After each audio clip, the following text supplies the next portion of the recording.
नमस्कार मित्रांनो, सगळ्यांचे स्वागत माझ्या कॉमन मॅन या यूट्यूब चॅनलवर। बाळासाहेब आंबेडकरांचा बदला पूर्ण झाला, प्रश्नचिन्ह आहे। आता तुम्ही विचार कराल की बाळासाहेब आंबेडकर म्हणजेच माननीय प्रकाश आंबेडकर, वंचित बहुजन आघाडीचे सर्वेसर्वा, यांचा कोणता बदला आहे, त्यांनी काय बदला घेतला, हेडिंग दिलेलं आहे मी, ते सविस्तर तुम्हाला कळेलच कोणता बदला आणि कशाबद्दलचा आणि कोणी घेतला। तत्पूर्वी सर्वप्रथम मी प्रवीण गायकवाड यांच्यावर जी शायफेक झाली त्याचा निषेध व्यक्त करतो। अर्थात केवळ प्रवीण गायकवाड यांच्याबद्दल नाही, तर आत्तापर्यंत संविधानाच्या विरुद्ध ज्या ज्या घटना ज्या ज्या पक्षांनी केल्या असतील, ज्या ज्या नेत्यांनी केल्या असतील आणि अनेकांच्या बाबतीत घडलंय, म्हणजे जे महाराष्ट्रात किंवा संपूर्ण देशात जे पक्ष आहेत त्यांच्या नेत्यांच्या बाबतीत घडलं असेल, त्यांच्या कार्यकर्त्यांच्या बाबतीत घडलं असेल, अशा प्रकारे एकत्र येऊन एखाद्या नेत्याला मारहाण करण्याचा प्रयत्न करणे, धक्काबुक्की करणे, शाईफेक करणे हे प्रकार नवीन नाही आहेत आपल्या देशामध्ये। आणि या सगळ्या प्रकारांचा वेळोवेळी मी निषेधच व्यक्त केला आहे। म्हणजे तो कार्यकर्ता कोणाचा असो, तो संभाजी ब्रिगेडचा कार्यकर्ता असतो, भारतीय जनता पार्टीचा असो किंवा संघाचा असो किंवा उद्धव ठाकरे गटाचा असेल, शरद पवार गटाचा असेल, कोणताही, कारण हे संविधानाचे विरोधी आहे। संविधानाने एक चौकट आखून दिलेली आहे आणि देशात कायदा आणि सुव्यवस्था कायम राहावी म्हणून संविधान आपलं मार्गदर्शक आहे। तर अशा वेळा कायदा हातात घेणे, कोणत्याही व्यक्तीच्या बाबतीत असे वर्तन करणे हे निषेधार्हच असणार आहे। मुख्य विषय तो नाही, आपला मुख्य विषय बदलाचा आहे। तर प्रकाश आंबेडकर यांचा बदला कोणी घेतला, त्यांनी घेतला, कोणावर घेतला, तर बघा तुम्ही, आत्ताच एक शिबिर सुरू आहे, हो इगतपुरीला शिबिर सुरू आहे, महाराष्ट्र नवनिर्माण सेनेचं शिबिर आहे आणि त्या शिबिरात राज ठाकरे स्वतः मार्गदर्शन करणार आहे। त्यांनी औपचारिक गप्पा मारताना एक विधान केलेलं आहे, होय औपचारिक गप्पांमध्ये, म्हणजे आता मेळाव्यात मार्गदर्शन करतील तेव्हा अजून काही विधाने येतीलच। तर त्यांचं विधान ऐकल्यानंतर माझ्या लक्षात आलं की अरे हा बदला तर होय वंचित बहुजन आघाडीच्या प्रकाश आंबेडकरांच्या बाबतीतला आहे। त्यांचं विधान म्हणजे त्यांनी असं विधान केलंय राज ठाकरेंनी की जी विजयी सभा होती, विजयी सभा जी झाली मीरा रोडच्या मराठीच्या प्रकरणाबाबतीत, जो व्यापाऱ्यांचा मोर्चा होता आणि त्याचा बदल्यात जो मोर्चा मनसेने काढला, मनसे आणि उद्धव ठाकरे गट असं म्हणूयात आपण, पण विजयी सभा जी झाली त्या सभेमध्ये जे मनोमिलन झालं आपण बघितलेलं, विजय सभेतलं मनोमिलन किंवा एकमेक एकत्र आले असं जे लोकांना दृश्य दिसलं आणि महाराष्ट्राच्या भल्याची स्वप्न अनेकांना पडू लागली, तर ती फक्त मराठीच्या विजयासाठी होती, मराठीचा विजय। कारण GR मागे घेतला हिंदी सक्तीचा, राजकारणाशी त्याचा काही संबंध नाही।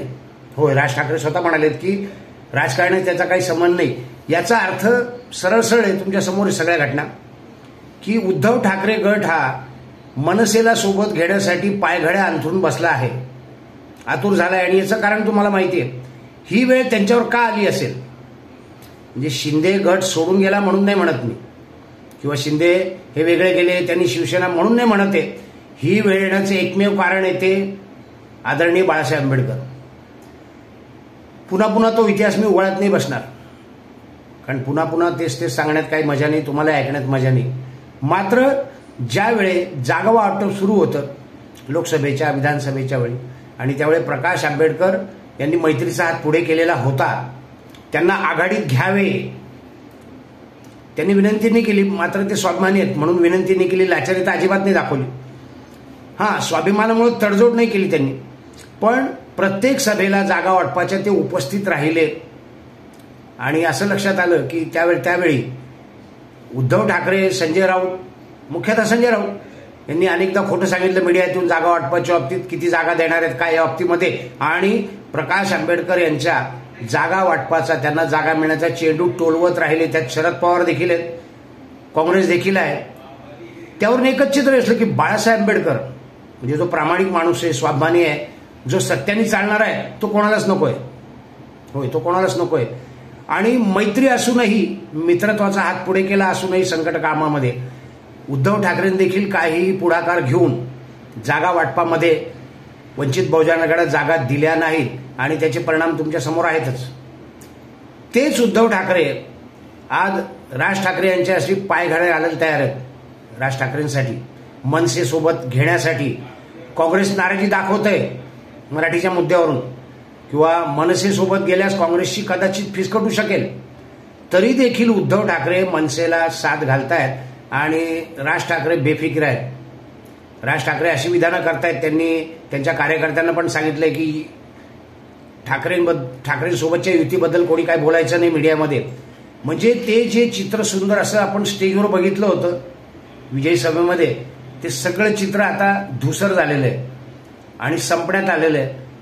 आता जेव्हा ऑक्टोबर नोव्हेंबरमध्ये निवडणुका होतील त्यावेळी बघू करू, विचार करू, हे असंच झालं होतं बरं का.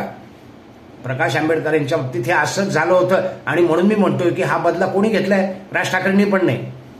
त्यावेळी स्वाभिमानी प्रकाश आंबेडकरांना किती त्रास झाला असेल याची कल्पना आपण करू शकतो की स्वतःहून मदतीचा हात पुढे केला असताना देखील जागांसाठी वंचित ठेवायचं, जागा वाटपासाठी इतकंच नव्हे तर प्रत्यक्ष अकोल्यात प्रकाश आंबेडकर यांना हरवायला मदत करायची, हरवायचंच ठरवून. ही उपेक्षा आणि याचा बदला आता उद्धव साहेब ठाकरे कर्म घेते बरं का. शेवटी नियती घेते, कर्म घेते आणि त्यामुळेच असा आता बेफिकिरीने राज ठाकरे वागत असतील. शेवटी कर्मा बॅक्स म्हणतात ना, हे आपण केलेलं इतरांच्या बाबतीतलं चांगलं वाईट कर्म हे आपल्याकडेच येत असतं पुन्हा फलासहित. आणि तसंच कदाचित काहीतरी झाले असं मला वाटतंय आणि म्हणून मी शीर्षक दिलं की प्रकाश आंबेडकर यांचा बदला पूर्ण झाला आणि क्वेश्चन मार्क आहे. त्यावेळी प्रकाश आंबेडकर यांना किती अपमानास्पद वाटलं असेल आणि त्यांना कसं टोलवत ठेवलं असेल, ते सगळं आता उद्धव ठाकरे नक्कीच अनुभव करत आहेत.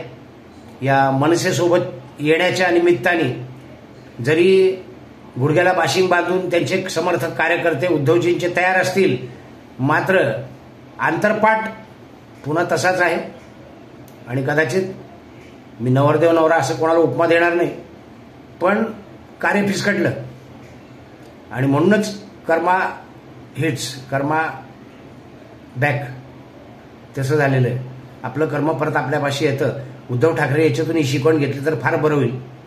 व्हिडिओ आवडला असेल तर लाईक करा, शेअर करा, सबस्क्राईब करा. भेटूयात नवीन व्हिडिओत कॉमन मॅनसह. धन्यवाद.